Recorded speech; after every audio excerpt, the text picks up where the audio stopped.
بسم اللہ الرحمن الرحیم۔ ناظرین، ویلاگ نمبر 3 اور صفحہ 185 ہی جا رہا ہے۔ جود و سخا مین ہیڈنگ ہے۔ اردو زبان میں سرور عالم صلی اللہ علیہ وسلم کی سیرت پر جامع ترین کتاب سیرت النبی صلی اللہ علیہ وآلہ وسلم ناظرین جلد 2 ہے، اور رائٹر اس کتاب کے علامہ سید سلیمان ندوی رحمۃ اللہ علیہ، علامہ سید شبلی نحمانی رحمۃ اللہ۔ بسم اللہ الرحمن الرحیم، الحمد للہ رب العالمین والصلاة والسلام علی رسولہ محمد وعلی آلہ واصحابہ اجمعین۔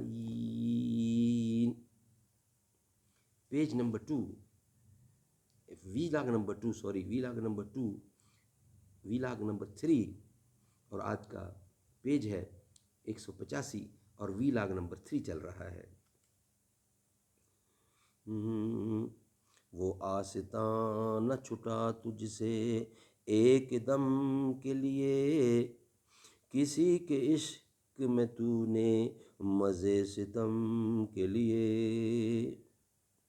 جفا جو عشق میں ہوتی ہے وہ جفا ہی نہیں، جفا جو عشق میں ہوتی ہے وہ جفا ہی نہیں۔ ستم ستم نہ ہو، ستم ستم نہ ہو تو محبت کا کچھ مزہ ہی نہیں۔ ناظرین، ویلاگ نمبر 3 صفحہ 185۔ اسی طرح ایک بار عصر کی نماز پڑھ کر خلاف معمول فوراً گھر پہنچے، یعنی گھر کے اندر تشریف لے گئے اور پھر فوراً نکل آئے۔ لوگوں کو تعجب ہوا۔ آپ نے فرمایا، مجھ کو نماز میں خیال آیا کہ کچھ سونا گھر میں پڑا رہ گیا ہے، گمان ہوا کہ کہیں ایسا نہ ہو کہ رات ہو جائے اور وہ گھر میں پڑا رہ جائے، اس لیے جا کر اس کو خیرات کر دینے کو کہہ آیا ہوں۔ یعنی آئے اور گھر میں کہہ کے فوراً واپس آ گئے۔ لوگ حیران ہوئے کہ پتہ نہیں کیوں، کیا معاملہ ہے؟ تو فرمایا، میں صرف آرڈر دینے آیا تھا کہ جو گھر میں سونا پڑا اس کو فوراً نکال دے جائے اللہ کی راہ میں۔ غزوہ حنین میں جو کچھ ملا، حضور اکرم اس کو خیرات فرما کر واپس آ رہے تھے۔ راہ میں بدوؤں کو خبر ملی کہ ادھر سے حضور اکرم صلی اللہ علیہ وسلم کا گزر ہونے والا ہے۔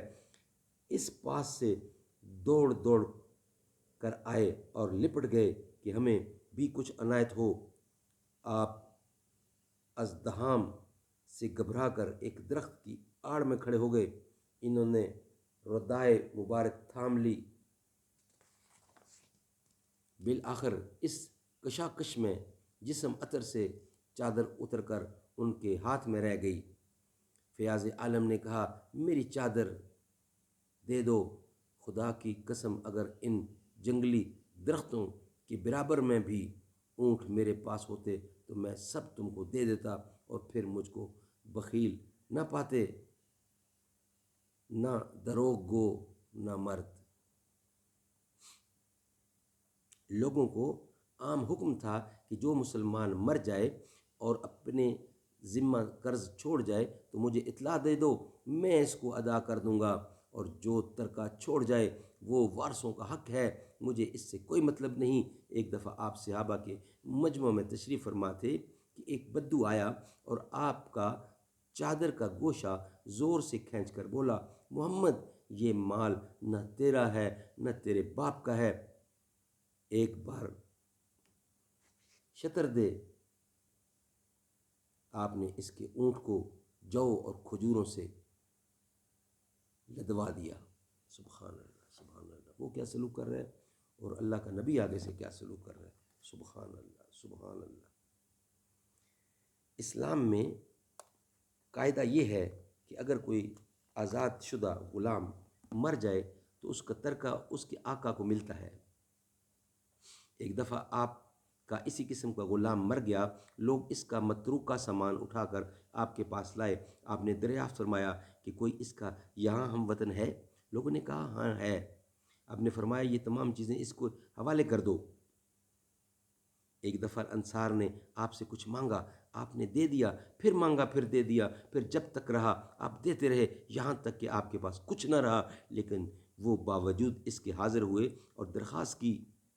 فرمایا میرے پاس جو کچھ ہو میں اس کو تم سے بچا کر نہیں رکھوں گا۔